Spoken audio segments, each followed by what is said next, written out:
As someone who grew up in the 80s and 90s, the Bill and Ted franchise should have been right in my wheelhouse. For some reason, they're just something I never took the time to watch as a kid. When I decided to review Bill and Ted Face the Music, I knew I had some pretty significant catching up to do. I binge watched Bill and Ted's Excellent Adventure and Bill and Ted's Bogus Journey on Friday, and watched this movie on Saturday morning.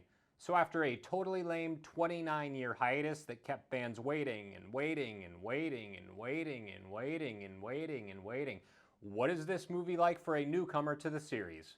Well, it's...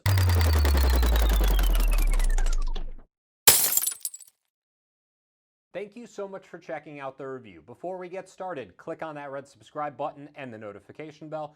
That way you know whenever I post a new video. Bill and Ted Face the Music takes place in the year 2020, which is nearly 30 years after the last movie came out. With such a long period of time between films, it would have been easy for this project to crash and burn. After all, nostalgia is something that is extremely difficult to get right. Exhibit A, the Jurassic Park films. Exhibit B, whatever in the actual hell this is supposed to be. Hey, are you gonna pay for that?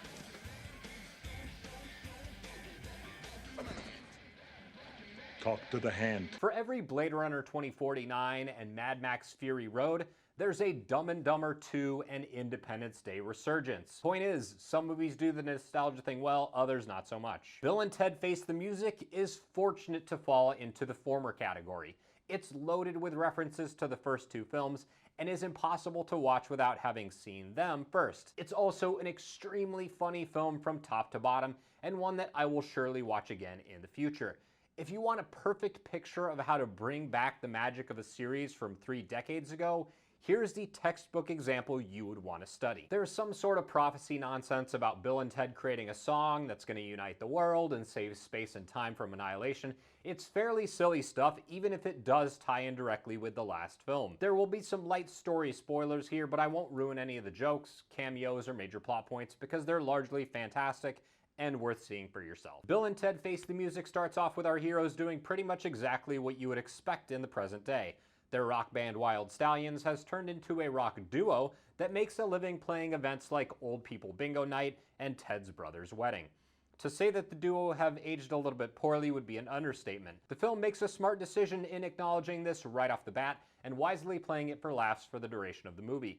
Instead of treating the guys like knuckleheads in need of redemption, however, it treats them as the same knuckleheads you know and love. They're goofy and lovable, but could use just a little bit of work in their personal lives. They're both married to the same English princesses that they brought back, or is it forward, from the 1400s, and have daughters that are carbon copies of them. Much like the first two films, this is a time-traveling adventure involving historical figures, characters recalled from the previous movies, and smartly used cameos. Like all good comedy films, you need good writing and good timing to make things funny, and Bill and Ted Face the Music has both of these things in spades. From the very first scene, the comedy here simply works.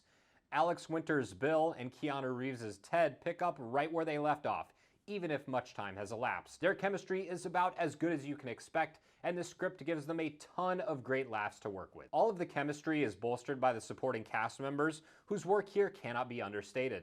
Ted's father is back and manages to be even funnier than before, and there are at least a dozen other characters who are either returning or new to the series that keep the chuckles going throughout. The movie continues this long-running joke about San Dimas, California being the center of the universe, and every single historical figure that they encounter in their travels manages to bring equally funny moments to the table. I am trying very hard not to spoil anything about the plot or characters because that's where all of the laughs come from, but I will say this.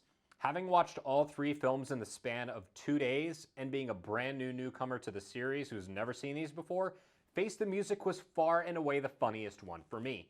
It takes all of the jokes and gags from Excellent Adventure and Bogus Journey and expands upon them in ways both big and small. It also very heavily plays up the music elements of the series, which is something that I personally loved.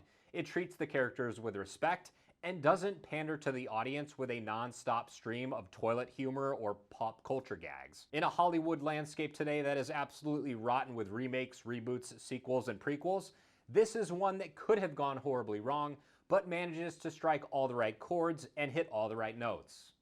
Get it? That was a music reference. In 2020, it's nice to have a movie that's a little bit silly, a lot bit funny, and unapologetically upbeat. It's also great that we got a sequel 30 years in the making that turned out to be most excellent. Thank you so much for watching. If you enjoyed the review, click on that like button and share the video, since that tells YouTube my channel is worth promoting.